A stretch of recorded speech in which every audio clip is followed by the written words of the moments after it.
Olá, um bom dia para você. O projeto que estabelece medidas sanitárias em caso de emergência de saúde pública provocada pelo novo coronavírus foi aprovado ontem à noite na Câmara dos Deputados e agora entra na pauta de votações do Senado. A repórter Isabela Dutra traz para nós, ao vivo, as informações. Bom dia, Isabela. Bom dia, Tiago. Bom dia a todos.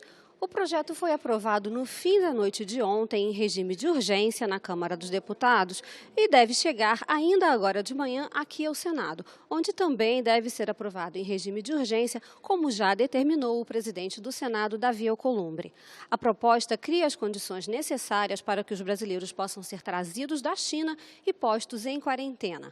O avião que vai buscar esses brasileiros deve sair da base aérea de Brasília ao meio-dia e chegar na China na madrugada de sexta-feira.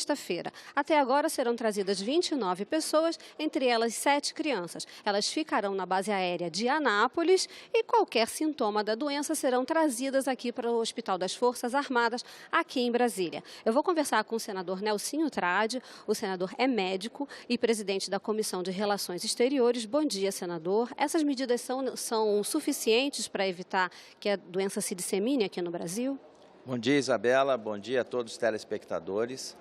Primeiramente, é importante a gente salientar que as medidas tomadas, elas visam, através de um protocolo da Organização Mundial da Saúde, preparar o nosso país para tentar evitar o máximo que a propagação desse coronavírus possa se fazer no ambiente do território nacional. Então, nesse momento, a gente tem que parabenizar o Ministério da Saúde, que de pronto tomou as medidas necessárias para poder fazer esse enfrentamento. E, além disso, contou com a parceria e a colaboração do Congresso Nacional.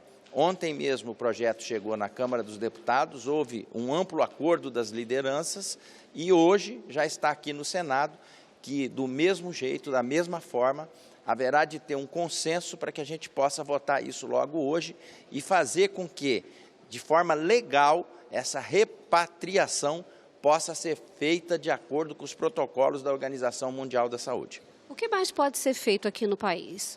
Bom, o Ministério da Saúde também já elevou o nível de emergência.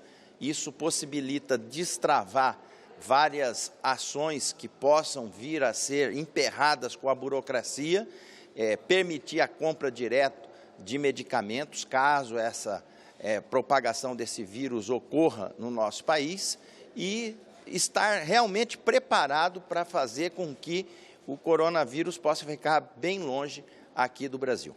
Senador, como a Comissão de Relações Exteriores vai tratar esse caso? Bom, já chegou lá um requerimento solicitando uma audiência pública na busca de informações. Ali um colegiado, não tem, quando se vê uma situação como essa, não tem que se pesar se é da oposição, se é da situação. É uma questão que toda a população precisa ser informada e nós vamos chamar aqui o ministro da Saúde, vamos chamar o ministro das Relações Exteriores, vamos chamar os ministérios afins para poder dar a melhor informação possível para o cidadão brasileiro. Senador, o senhor acha então que o Brasil hoje está preparado para enfrentar casos de epidemias como essa?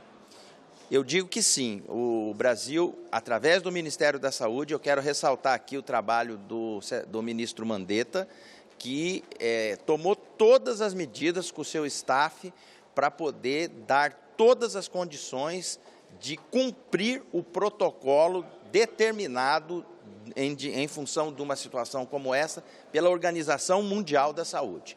Então, a gente tem a certeza que o Brasil não dormiu no ponto, está pronto para poder fazer esse enfrentamento. Senador, vou fazer uma pergunta agora para o senhor como médico. Como as pessoas podem se proteger desse vírus? Bom, primeiro, ter uma boa alimentação, procurar ambientes arejados, evitar aglomerações, evitar situações que possam ter contato com pessoas que vieram do epicentro do problema, no caso da China, procurar fazer exercícios físicos, enfim, são ações que fazem com que o indivíduo possa se sentir bem e, em função disso, ter a sua imunidade preparada para poder dar uma resposta a qualquer contaminação. nós não podemos esquecer que o coronavírus, ele é um vírus, vamos dizer assim, primo do vírus da gripe.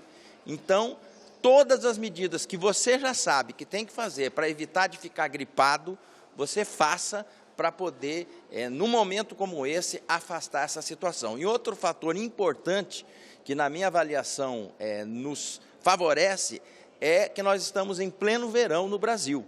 E o verão com temperaturas quentes, isso ajuda a fazer com que essa propagação não venha a ser mais intensa no nosso país. Se a pessoa tiver que viajar, senador, para um lugar frio, por exemplo, deve usar máscara? Que tipo de providência? Olha, o uso da máscara é algo que a gente recomenda, no sentido não só de você se proteger, mas até de respeito ao próximo. No Japão, as pessoas usam a máscara justamente em respeito ao cidadão próximo para poder evitar de levar até ele qualquer contaminação.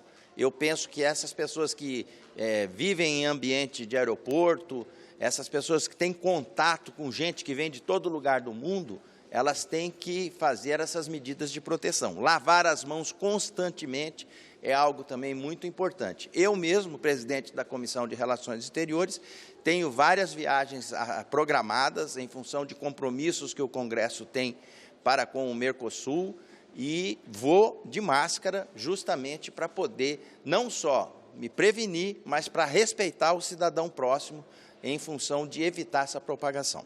Então, usar máscara, mas só saindo do país. Aqui dentro não precisa, né, senador? Eu penso que não, porque não foi confirmado nenhum caso aqui, graças a Deus.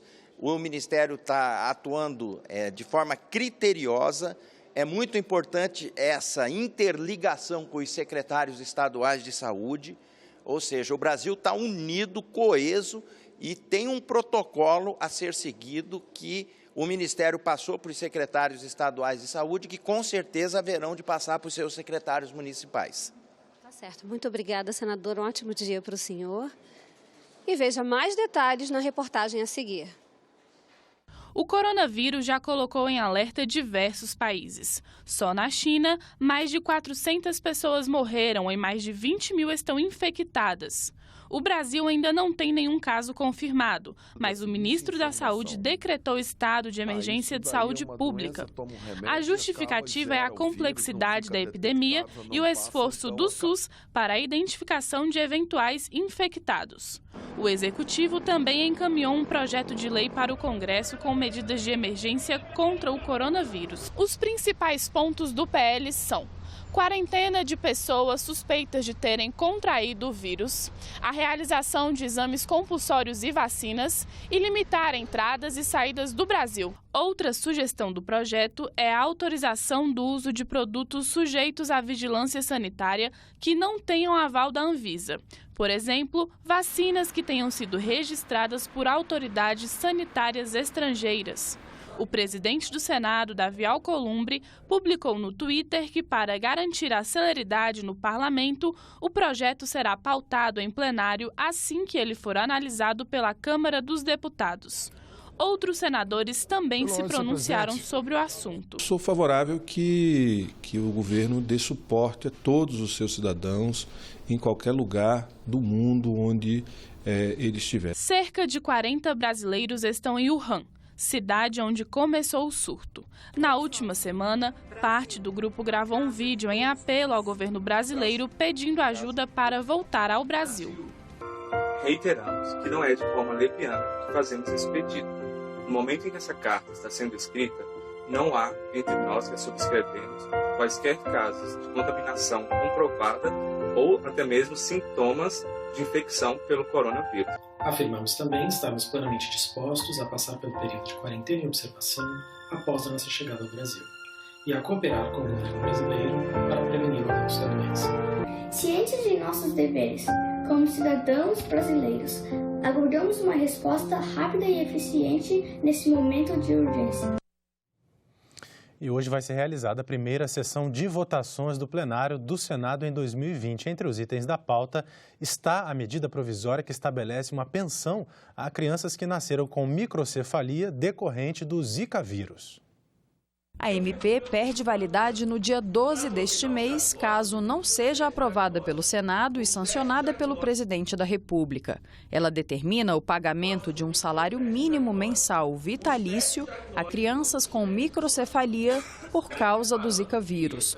Mas, pelo texto original, somente tem direito as que recebem o benefício de prestação continuada e as que nasceram entre 2015 e 2018. O relator da medida, senador Isalci Lucas, estendeu a data para o fim de 2019. Nós conseguimos ampliar essa medida provisória. A previsão é que 3.500 crianças seriam atendidas e nós conseguimos ampliar isso, colocando outras anomalias com relação à Zika, o síndrome congênito de todos provocado pelo Zika vírus, praticamente dobra o número de beneficiários. Os senadores ainda podem votar nesta quarta-feira em plenário o primeiro turno da proposta de emenda à Constituição que acaba com a perda automática de cidadania brasileira de quem obtém outra nacionalidade, a inclusão da fibromialgia no rol de doenças que dispensam tempo de carência para o direito de benefícios previdenciários e a determinação de que agressores de mulheres frequentem centros de educação e de reabilitação por decisão judicial. Vamos conferir agora o que está previsto nas comissões do Senado para amanhã desta quarta-feira. Vamos ver aqui no telão. Às 9 horas da manhã, na Comissão de Desenvolvimento Regional e Turismo, pode ser votado o projeto que trata da regulamentação dos serviços de compartilhamento de bicicletas, bicicletas elétricas e outros veículos de mobilidade individual. Também às 9 horas, reunião na Comissão de Agricultura e Reforma Agrária. Na pauta, projeto que trata da proteção da vegetação nativa. Ele prevê a compensação em dobro de saldo negativo de reserva legal. Às 10 horas, Comissão de Constituição e Justiça, reunião deliberativa. Um dos projetos estende a estabilidade provisória no emprego para as funcionárias adotantes ou que venham a obter a guarda judicial para fins de adoção. Às 11 horas, Comissão de Infraestrutura.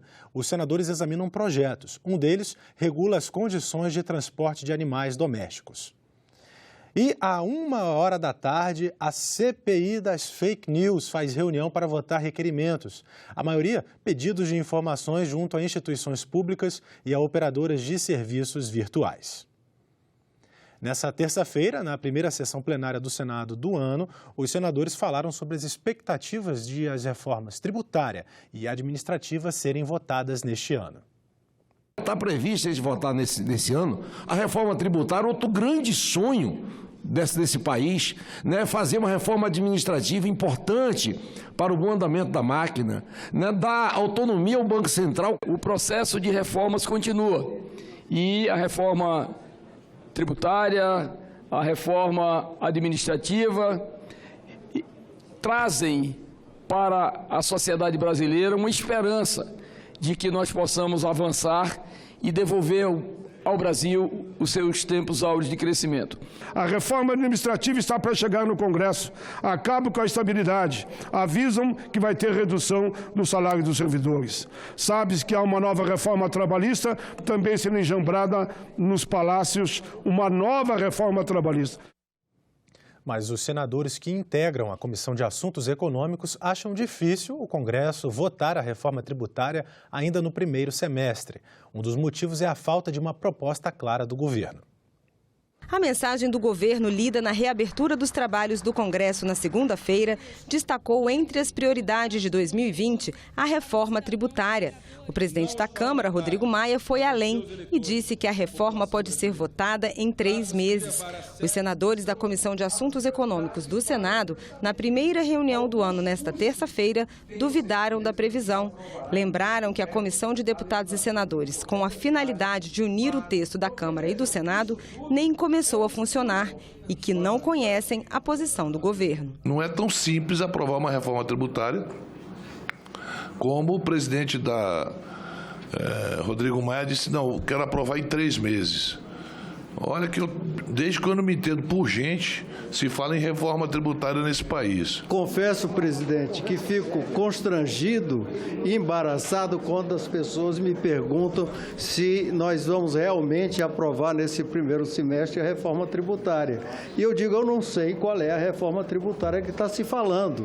Não existe, de fato, uma reforma tributária. Um convite ao ministro Paulo Guedes para que ele venha dizer aqui o que ele pensa de verdade sobre a reforma tributária. Eu gostaria muito de saber do ministro Paulo Guedes qual é a diretriz do governo. Os governadores não foram consultados ainda da maneira que deveriam sobre a reforma tributária, porque eles são parte fundamental na decisão final sobre esse assunto. Os senadores também discutiram outra prioridade anunciada pelo governo, a autonomia do Banco Central. Há um projeto nesse sentido tramitando na Câmara dos Deputados, mas os senadores lembraram que o Senado analisa uma proposta semelhante e defendem que esse texto seja votado primeiro. Chamar para nós essa responsabilidade do protagonismo no assunto econômico. E a autonomia do Banco Central é um dos grandes temas que o Brasil está atento para isso. Por isso, eu reitero aqui meu pedido de pauta na próxima terça-feira, presidente. Para o líder do PT, há outras questões que devem ser tratadas antes de aprovar essa matéria. Antes da autonomia do Banco Central, nós precisamos resolver taxa de juros, a taxa de juros do cheque especial, a taxa de juros do cartão de crédito, a taxa de juros de uma maneira geral. Nós precisamos incorporar como elemento para definição de política monetária do Banco Central a questão do desemprego. Em 28 de novembro de 2016, o avião da empresa Lamia, que levava a equipe de futebol da Chapecoense, jornalistas e convidados, caiu na Colômbia. 71 pessoas morreram. Investigações apontaram que a causa da queda foi falta de combustível. 3 anos depois, ninguém foi responsabilizado. As famílias ainda lutam por justiça, pela indenização e por respostas. A CPI do Senado, que investiga a tragédia, se reuniu ontem. Dói quando, após o acidente, algumas notícias saem que era prática da Lamia voar com o nível de combustível baixo. Quem deixou tantos voos com o nível de combustível baixo? Essa aeronave esteve no Brasil outras vezes também. Esteve em diversos países aqui. Ninguém viu, ninguém fiscalizou. Questão do seguro. Por que não tinha um seguro? Por que não foi avisado? Nós sofremos com a devolução dos pertences, nós sofremos com as notícias que saíam na imprensa a respeito do acidente, nós sofríamos com o descaso das autoridades, alegando que a culpa era do piloto. O jogador Neto, um dos sobreviventes do acidente, falou sobre o sentimento de abandono e de tristeza. Senti a nossa causa abandonada. Porque eu entendo e às vezes eu fico com um pouco de raiva quando eu falo desse assunto. É o assunto da minha vida, mas me dá raiva. Me dá raiva falar do nosso país, que é um país patriota, que é um país que luta pelo seu povo, e tem uma tragédia desse tamanho e o governo mexeu uma palha. Eu falei, eu não fui de forma nenhuma ofensiva, mas eu deixei bem claro para o ministro que se caísse um avião americano aqui no Brasil e o Brasil fosse errado, o Brasil tivesse errado, as coisas seriam diferentes. O Itamaraty criou uma força-tarefa no final do ano passado para intermediar as negociações e a apuração junto aos governos da Bolívia e da Colômbia. A comissão de advogados dos familiares esteve na Bolívia na semana passada. Eu acho que existem as questões jurídicas que têm que ser alteradas, eu acho que existem as questões jurídicas de fato que poderemos trazer à tona buscando o judiciário, mas eu acho que existem também as questões que são as pressões que podem ser exercidas sobre essas empresas de não ficarem simplesmente, na minha visão, zombando do cidadão brasileiro. Essa é a sensação que a gente tem, é de zombar, é dizer assim, nós somos poderosos, vocês tupiniquins não vão fazer nada conosco. A CPI terá até agosto para apresentar um relatório final sobre as investigações. Além das famílias e advogados, a comissão deverá ouvir, entre outros, representantes da empresa aérea Lamia, das seguradoras, da ANAC e também da Confederação Brasileira de Futebol. É um assunto brasileiro, nós temos que tratar com a bandeira do Brasil na frente. Então é por isso que nós vamos prosseguir nas oitivas. No próximo dia 11 nós vamos ter aqui o Procurador da República para que a gente consiga construir uma solução. Quem tem responsabilidade vai ter que assumir a sua responsabilidade com as famílias de Santa Catarina, de Chapecó, as famílias brasileiras. A situação de imigrantes e refugiados no Brasil foi discutida na primeira audiência pública do ano na Comissão de Direitos Humanos. A crise humanitária em alguns países, principalmente da Ásia, África e América Latina, fez aumentar o número de refugiados nos últimos anos. Ainda que bem longe de países como Turquia, Paquistão, Uganda e Líbano, pelo número de refugiados acolhidos, o Brasil vem recebendo, em especial, haitianos e venezuelanos. Hoje temos 47 mil refugiados reconhecidos e 140 mil que já entraram com pedido de refúgio. Nossas leis foram atualizadas, o poder público e a sociedade vêm se esforçando para apoiar essas pessoas e famílias. São pessoas que passam por situações difíceis, vítimas de circunstâncias que pouco poderiam fazer para mudar. Então são pessoas como nós, com extremo potencial, resiliência, né? E podem fazer muito, dadas as condições certas, podem fazer muito aos seus países de acolhida. São documentados, abrigados, imunizados e estão sendo deslocados para cidades em que possuem oferta de emprego. A operação de acolhimento de venezuelanos foi elogiada pelos debatedores. No entanto, índios procedentes daquele país precisam ser melhor atendidos. E a lei adotada recentemente não contempla essa situação. A migração indígena de uma etnia que não existe correspondência étnica no Brasil, ela é tratada no Brasil como uma migração ordinária. Não foi regulamentado no Brasil, na lei de imigração, a migração indígena. E isso se agrava do ponto de vista institucional porque a FUNAI não reconhece o migrante indígena como passivo de suas atribuições. Poucos municípios têm serviços específicos para atender esses imigrantes. Este defensor público diz mais: os refugiados devem ter voz e vez na formulação de políticas públicas para essa área. Trazer os imigrantes para falar, para dar voz aos imigrantes, porque o Estado não fala pelos imigrantes, nem a sociedade civil fala pelos imigrantes. E essa voz nós precisamos sempre trabalhar para que ela seja escutada. E escutada em todos os foros, como eu disse, não apenas em audiências públicas, que são extremamente importantes, mas também na formulação das políticas públicas que se dá no âmbito dos ministérios. A pesquisa lançada pelo IBGE em setembro de 2019 identificou a presença de imigrantes em um pouco mais de 3.800 cidades do Brasil. Ao mesmo tempo que essa pesquisa identificou que apenas 215 municípios brasileiros têm algum tipo de serviço especializado de atenção a essa população. A nossa legislação reflita o respeito aos direitos humanos e também, além da legislação, que a nossa atuação também tem essa preocupação em promover os parâmetros internacionais de direitos humanos e a nossa legislação nesse aspecto. A Comissão de Educação aprovou nesta terça-feira um convite para que o ministro Abraham Weintraub venha ao Senado explicar as falhas na correção do Enem. Em janeiro, quando as notas foram divulgadas, os candidatos suspeitaram da correção das provas. Foram mais de 170 mil reclamações e pelo menos 6 mil provas identificadas com erros. O Enem é critério para concorrer no sistema de seleção unificada, que oferece mais de 230 mil vagas nas universidades federais de todo o país.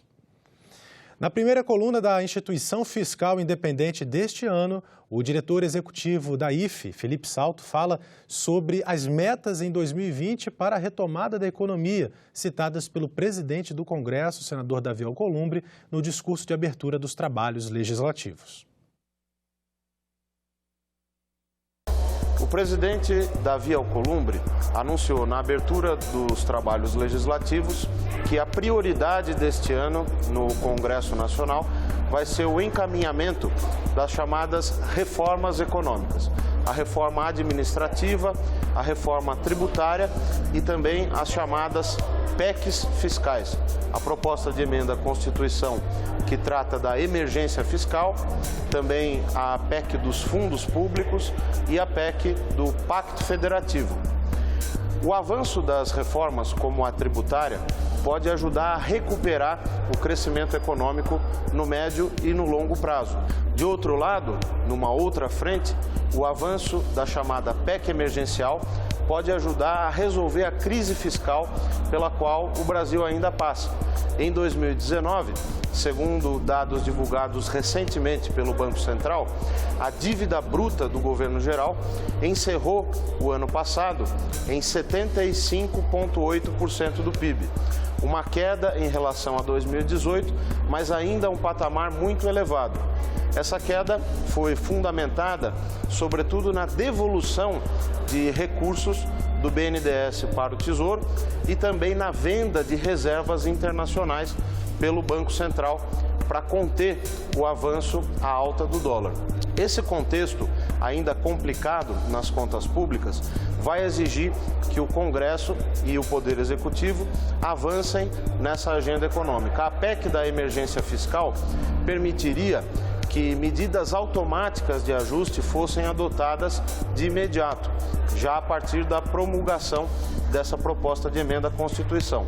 A ideia é que o desbalanceamento da chamada regra de ouro das contas públicas, aquela segundo a qual não se pode fazer dívida se não for para investir, vai permitir o acionamento de medidas como corte de despesas, redução de vantagens e indenizações, redução da jornada dos servidores públicos e uma série de outras ações que conduziriam um ajuste fiscal pelo lado da despesa. Ao longo de 2020, a expectativa da instituição fiscal independente é que se continue a promover o ajuste fiscal para que o Brasil possa recuperar a credibilidade perdida e volte a ter crescimento econômico. Para saber mais das nossas análises, acesse o nosso site e consulte os relatórios de acompanhamento fiscal, estudos especiais e notas técnicas. A TV Senado completa no dia de hoje 24 anos de idade. Criada à semelhança do canal norte-americano C-SPAN, que é um canal de assuntos públicos lá dos Estados Unidos, a TV Senado foi a primeira emissora legislativa de alcance nacional. A gente encerra o nosso jornal com um clipe comemorativo. Até a próxima e fique sempre ligado aqui na TV Senado.